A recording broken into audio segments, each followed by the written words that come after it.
And Assalamu alaikum.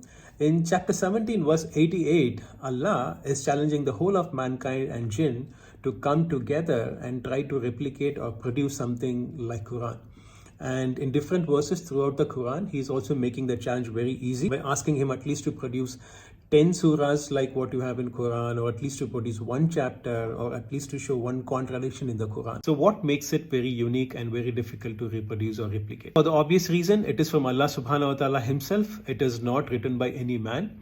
But for us to understand, it has a very beautiful structure, a poetical, a mathematical and scientific approaches there. And on top of it, it has a ring structure. And to explain the ring structure, it's like, let's say, for example, chapter 1 is connected to chapter 2, or the first chapter is connected to the last chapter, or within a chapter, the first portion might be mirroring the last portion of the same chapter. Or sometimes this can also happen within one single verse. Between the statements, between the sentences, whatever available in that single verse can be mirroring themselves. So this is how this ring structure works, and which is very unique only to Quran. Some of my friends, both Muslims and non-Muslims, have asked me why it is sometimes very difficult to relate to Quran because it's not following an order, or it does not follow a narration, a way of storytelling. The obvious reason is Quran was sent down over a period of 23 years from Allah subhanahu wa ta'ala to our beloved Prophet. And whenever the verses were sent, they were very unique for that situation and for that scenario. Let's take a step back and see what a religion is. For every religion, you will have these three basic principles in it.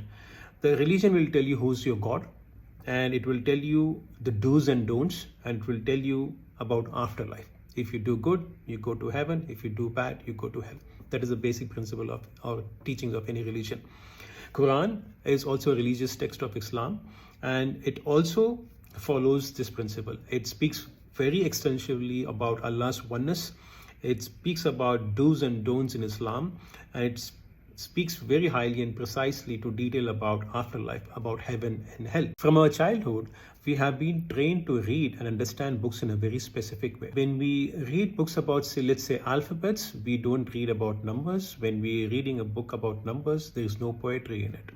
And as we grew up, we had the similar structures in our textbooks as well. And let's say if you're reading a novel, the characters are introduced in chapter 1, and the story continues and moves forwards from chapter 2 and chapter 3. Some characters come, some characters die in the middle, you forget about them, and eventually when you reach the end chapter, you will find who the killer is, and you're happy that you have finished the book, you have understood the message, what the writer is trying to say, right? But Quran does not want you to do it. Quran does not want you to move from one chapter to another chapter and completely forget about what's mentioned or written in chapter 1. Allah wants you to dwell inside Quran, and that is why he is repeating the same message in different parts of Quran, in different chapters.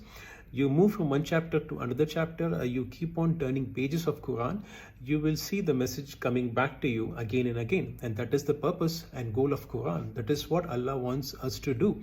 That is why it is also important, not just the message, but how Allah wants to convey that message to us, which is what makes it very interesting to go back to the Quran again and again. Now, as we understand the structure of Quran and why Allah is repeating some of the messages again and again throughout the Quran, go and have a fresh approach towards the Quran. Once again, give another try. I don't think it will be very difficult for anyone to understand if you have this in your back of the mind. Also, it's very easy to understand Quran if you ask help from the right person, the creator of the book. Just ask for guidance from Allah subhanahu wa ta'ala, and he will help you and make it very easy for you to understand Quran. Thank you. Assalamu alaikum.